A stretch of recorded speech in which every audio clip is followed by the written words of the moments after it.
Et c'est un grand discret qui retrouve à nouveau les sommets 3 semaines après l'arrivée de Jean-Jacques Goldman sur les plateformes musicales Deezer, Spotify ou Apple Music. Enquête Europe 1 ce matin sur ce retour.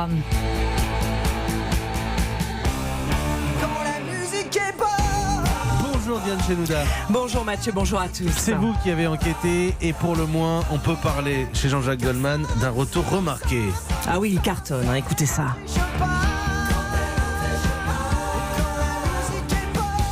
Quand la musique est bonne, c'est le tube de Goldman le plus écouté sur les plateformes et tous ces autres tubes cartonnent aussi. Là-bas, Je te donne, Envole-moi. Quand ça a été mis en ligne il y a 3 semaines, il y a un utilisateur français sur 3 qui a écouté au moins une de ses chansons. Et rien que sur Spotify, les 2 premières semaines, il y a eu 11 millions de titres écoutés. Alors, ce qui est intéressant, évidemment, c'est le profil de ceux qui écoutent. C'est peut-être vous, Mathieu, peut-être moi, on n'a pas le même âge, mais voilà, vous avez ces fans de toujours. Et puis, vous avez aussi énormément de jeunes, comme me l'explique Antoine Monin de chez Spotify. On a vu tout de suite un vrai engouement de nos utilisateurs.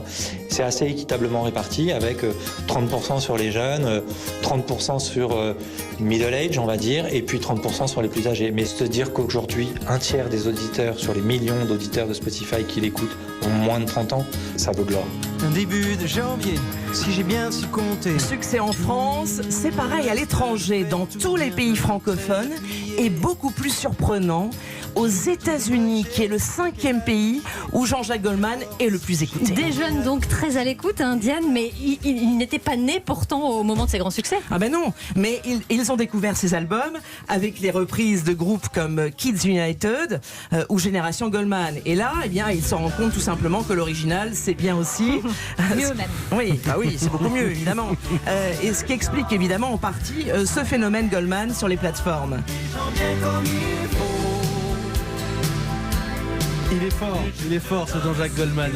Il n'est pas mauvais non plus en business. Ah, ça, c'est le moins qu'on puisse dire. Hors streaming, c'est l'un des artistes français les mieux payés, alors qu'il n'a pas sorti quand même un album depuis 2003, il faut le dire. Et avec les plateformes en plus, bien évidemment, là, c'est le jackpot, parce qu'il s'est négocié un contrat sur mesure. Quand un artiste lambda touche 10% des revenus générés par les écoutes, lui touche 25%. Ne me demandez pas plus de chiffres, c'est impossible d'en avoir, c'est top secret. Et c'est cette discrétion qui le rend précieux, Jean-Jacques Goldman. C'est pour ça qu'on l'aime. Enquête Europe 1, signé Diane Chenouda. On a appris des choses à l'antenne et on a appris des choses hors antenne. Marion Calais, que je brocarde assez souvent comme étant la plus mauvaise personne que j'ai jamais rencontrée au blind test, eh bien elle est incollable sur Jean-Jacques Goldman. Ouais. Incollable. On a découvert quelque chose. Celle-là, vous l'avez, Marion? Aïe, aïe, aïe. Bon, ça peut se jouer avec tout Jean-Jacques Goldman et vous pourrez le faire sur les plateformes. Merci Diane Chenouda, merci Marion Calais. C'était le journal de 7h, un nouveau journal à 7h30 avec Jérôme Lacroix.